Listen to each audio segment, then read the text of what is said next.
তো সেই মা নিজে লাভ দিবে, এটাতে তার কোনো সমস্যা নেই, কিন্তু বাচ্চাটাকে নিয়ে লাভ দেওয়ার জন্য সে ইতস্তত বোধ করছে।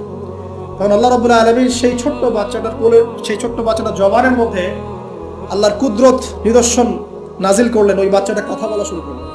সেই বাচ্চাটা বলল, লা তাখাফি ইয়া উম্মা, এটা শব্দটা এমন এসেছে, ইয়া উম্মা, হে আমার মা, লা তাখাফি, তুমি ভয় করো না, ফাইন্নাকি আলাল হক, কারণ আপনি সত্যের উপর আছেন, লাভ দিন। যারাই সে অগ্নিকুণ্ডে সেদিন লাভ দিয়েছে তারাই জান্নাতের স্বাদ পেয়েছে, আলহামদুলিল্লাহ।